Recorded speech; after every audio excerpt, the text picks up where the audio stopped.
தற்போது கிடைத்திருக்கும் முக்கிய செய்தி, மதுரை விமான நிலைய விரிவாக்கத்திற்கு நிலம் கையகப்படுத்த எதிர்ப்பை தெரிவித்து சின்ன உடைப்பு மக்கள் போராட்டத்தில் ஈடுபட்டு வருகின்றனர். இது தொடர்பான முழு விவரங்களுடன் இணைகிறார் நமது செய்தியாளர் மதன். மதன், சொல்லுங்கள், சின்ன உடைப்பு மக்கள் போராட்டத்தில் ஈடுபட்டு வருகின்றனர், அவர்களுடைய கோரிக்கையை விரிவாக முன்வையுங்கள். நிச்சயமாக கனகதாரா, மதுரை விமான நிலைய விரிவாக்கத்திற்கு நிலம் கையகப்படுத்தும் விவகாரம் மீண்டும் கவன ஈர்ப்பு ஆர்ப்பாட்டத்தில் இறங்கிய சின்ன உடைப்பு கிராம மக்கள் அந்த பரபரப்பான காட்சிகளை தான் பார்த்துக் கொண்டிருக்கிறோம்.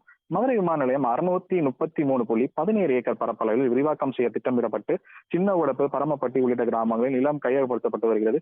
இந்த நிலையில் சின்ன உடைப்பு கிராமத்தில் மட்டும் விரிவாக்கத்திற்காக 146 நபர்களின் வீடுகள் மற்றும் நிலங்கள் என 189 ஏக்கர் நிலம் கையகப்பட்டு உள்ளதாக கடந்த 2009ஆம் ஆண்டு அதிகாரிகள் தெரிவித்து அதற்கான பணிகளையும் செய்து வந்த நிலையில் 2009ஆம் ஆண்டு அப்போதைய நில மதிப்பீடு கணக்கிடப்பட்டு கடந்த 2022ஆம் ஆண்டு பயனாளிகளுக்கு நிதி வழங்கப்படுவதாக கிராம மக்களுக்கு தெரிவித்தனர். தற்போது ஊருக்கு வெளியே விமான நிலையம் சுற்றுச்சுவர் எழுப்பும் பணிகள் நிறைவேறிய நிலையில் சின்ன உடைப்பு கிராமத்தில் நிலங்கள் கையகப்படுத்தும் பணியை தொடங்க உள்ளதாக விமான நிலைய வட்டாரத்தில் தகவல் தெரிவித்ததால் இப்பகுதி மக்கள் தங்களுக்கு வழங்கப்பட்ட தொகை போதுமானதாக இல்லை எனவும் 2009 கணக்கின்படி வழங்கப்பட்ட நிதியை 2013 நிலவெடுப்பு சட்டப்படி கணக்கிட்டு வழங்க வேண்டும் என தெரிவித்து வருகின்றனர். மேலும் வீடுகளை இழந்த தங்களுக்கு அரசு 3 சென்ட் இடம் ஒதுக்கீடு செய்து அதில் மீள் குடியேற்றம், குடியிருப்புகள் அனைத்து வசதிகளுடன் செய்து தர வேண்டும் என கோரிக்கை விடுத்து அதுவரை தங்கள் வீடுகளை காலி செய்ய மாட்டோம் என கடந்த 13ஆம் தேதி முதல் தொடர் போராட்டத்தில் ஈடுபட்டனர். இந்த நிலையில் கடந்த 20ஆம் தேதி கிராம மக்கள் நிலம் கையகப்படுத்துவது தொடர்பாக உயர்நீதிமன்ற மதுரை கிளைக்கு சென்ற போது வழக்கை விசாரித்த நீதிபதிகள் நிலம் கையகப்படுத்த நீதிமன்றம் இடைக்கால தடை உத்தரவு தெரிவிக்கப்பட்டது.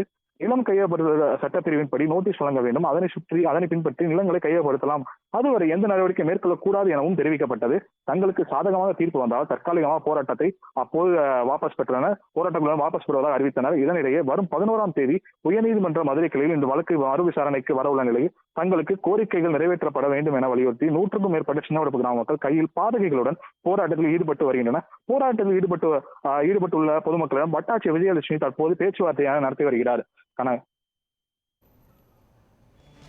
மதுரை விமான நிலைய விரிவாக்கத்திற்கு நிலம் கையகப்படுத்தப்பட்டதை எதிர்த்து சின்ன உடைப்பு மக்கள் போராட்டத்தில் ஈடுபட்டு வருகின்றனர். இது தொடர்பான முழு விவரங்களை பதிவு செய்தமைக்கு நன்றி மதன்குமார்.